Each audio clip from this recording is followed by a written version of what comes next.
Senate votes to move ahead on $1 trillion bipartisan infrastructure deal. The deal has only passed the Senate with a chance for amendments to continue through the legislative process. It remains to be seen if any amendments will be agreed to, since they will be subjected to a 60-vote threshold. The bill text has not been formally unveiled, and amendments are expected not to be considered until Senate Majority Leader Chuck Schumer offers up the finalized deal as a substitute amendment, which could happen at some point later Friday afternoon. But what does this have to do with Bitcoin? According to Jake Chervinsky, lawyer but not yours, on Twitter, GC at Compound Finance, strategic advisor to Variant Fund, DeFi chair at Blockchain Association, a maximalist whose tweets are not legal or financial advice, has informed us of a major part of the U.S. infrastructure deal. A new provision has been added that expands the U.S. tax code's definition of broker to capture nearly everyone in crypto, including non-custodial actors like miners, forcing them to KYC all users. This is not a drill. As Chervinsky continues, the bill expands upon the definition of a broker to include any person who, for consideration, is responsible for and regularly provides any service effectuating transfers of digital assets. Earlier drafts said, even if non-custodial, and explicitly included DEX and P2P markets. This definition is so broad, it could literally apply to every economic actor in the US crypto industry. That includes proof of work miners and proof of stake validators, since providing a service to effectuate transfers of digital assets for consideration seems to fit both. It might include a huge range of DeFi market participants too, like DEX LPs, liquidators, protocol governors, etc. Depending on what for consideration means, it might also extend to non-economic actors like node operators or wallet developers. The scope here could be massive. Now, why is this happening? It says that additionally, the tax code requires brokers to comply with IRS reporting requirements, filling out Form 1099 forms. So this is a major form problem. They'd have to KYC everyone. We're skipping ahead. This sounds insane, but it's quite happening. What does this crypto law have to do with infrastructure? Skipping down to Jake's point number 9. The bill has to include pay-for provisions to raise revenue for the new spending so that it's revenue neutral as a whole. The broker definition is one of the pay-for provisions in the Senate draft of the bill. There are 3 main ways to raise revenue in a bill like this: increase current taxes, add new taxes, or improve tax compliance. This allegedly falls in the 3rd category, making people pay taxes they already owe. Congress thinks crypto is full of tax evaders. Parentheses, Jake says it isn't. The infrastructure bill is estimated to cost $1 trillion.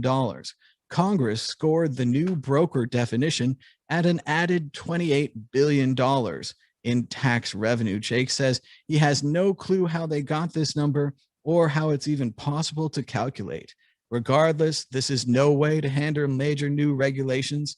This is a deeply misguided provision that, if adopted, will do far more harm than good to U.S. interests. Rodolfo, your thoughts on the new U.S. Senate infrastructure bill and their potential changing of the broker definition to include miners, node operators, decentralized exchange operators, and much, much more, maybe even proof of stake, proof of work, everything. Has the government finally come for crypto? It looks like we are on the then they fight and then we win, no? It's like, I think these things should be expected from anyone in the crypto space, to government be more aggressive, non-aggressive against Bitcoin, aggressive against some kind of use done to Bitcoin, no? Because at the beginning I thought they will be against Bitcoin as a currency and a deflationary and against the US dollar. it seems that it's not like that, but they are trying to put the tail to each to each user of the space. No, I think it's very aggressive. I think it might raise big concerns among the players in US. Also, me as a Latin American person, yeah, US is just one of the 197 countries in the world. Though this kind of bills are being also promoted actively in Europe. Now in Europe, they're also discussing this about putting names to each player in the middle.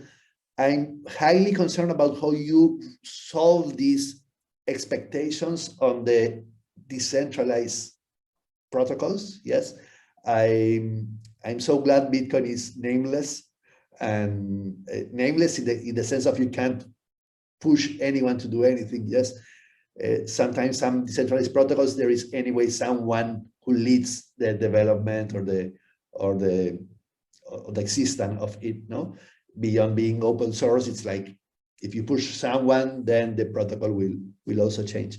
I think Bitcoin it's a bit in the safe place there. Yes, I don't think that the BIP will be added into the Bitcoin protocol to make it more transparent and stuff like that. I even think it will go more towards privacy than transparency. But on the second layer or on the business layer, this is obviously an imperative element for them to fulfill. So I guess that some companies will be, several will be affected. I'm concerned about the nodes, yes, though who has a node, who is the owner of the node, it's like, sometimes you do laws that are inapplicable. I mean, you can't execute them. It's just the law, no? But then make them be real and be harsh to the ones who goes against. It's like nonsense. It's, at least I said you should have, but who knows who is behind. So I don't know. I think it's something to keep watching from a near, to keep having a near eye on it. Also, this is what some guy is saying. No, we need to, I always learn not to take one's approach as the real approach. Yes. I think it needs to be more well understood by other players also. No? I think you make an excellent point that this is definitely going to direct the programmers towards privacy as one of their goals for Bitcoin when they see something like this happen and they see the potential problems this could cause.